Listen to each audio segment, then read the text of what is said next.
संतोष देशमुख हत्या प्रकरणात अमोल मिटकरींचा मोठा दावा। हत्येच्या 2 दिवस आधी सुरेश धस आणि वाल्मिक कराड यांच्यात संभाषण। धनंजय मुंडे यांचा राजीनामा सुरेश धस यांचं टार्गेट असल्याचंही मिटकरींचा आरोप। वाल्मिक कराडच्या सर्व गँगवर मोक्का लावा। भाजप आमदार सुरेश धस यांची उपमुख्यमंत्री अजित पवारांकडे मागणी, तर धनंजय मुंडेंच्या राजीनाम्यासाठी सुद्धा धस आक्रमक।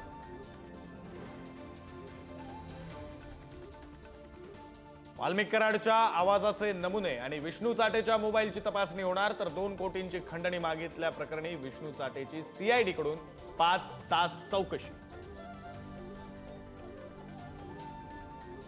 दमानी यांनी बीडमधल्या अधिकाऱ्यांची जात काढून विशिष्ट समाजाला टार्गेट केलं। ओबीसी नेते लक्ष्मण हाके यांची टीका, तर वाल्मिक कराड आणि हाकेंचा एकत्र फोटो पोस्ट करत दमानी यांचं प्रत्युत्तर।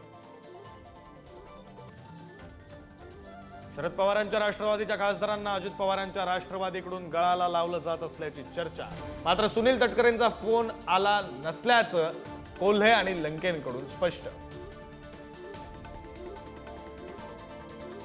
शरद पवारांची राष्ट्रवादी एनडीए सोबत जाणार या केवळ अफवा। युवक आघाडीच्या बैठकीत पवारांकडून भूमिका स्पष्ट। आगामी स्थानिक स्वराज्य संस्थांच्या निवडणुका महाविकास आघाडीसोबतच लढणार। टोरेस फसवणूक प्रकरणात नवा खुलासा। मुंबईतील आधार कार्ड ऑपरेटर सर्वेश सुर्वे 22,000 पगारावर कागदोपत्री कंपनीचा संचालक। सर्वेशच्या डिजिटल सहीच्या आधारे कोट्यवधींची फसवणूक।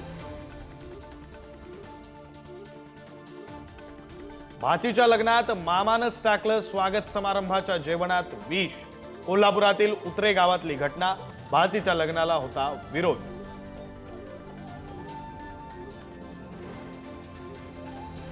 पुण्यात पैशांच्या वादातून मित्रानंच केली मैत्रिणीची हत्या। विमाननगर परिसरातील कॉल सेंटर मधली घटना। आरोपी कृष्णा कनोजला बेडा।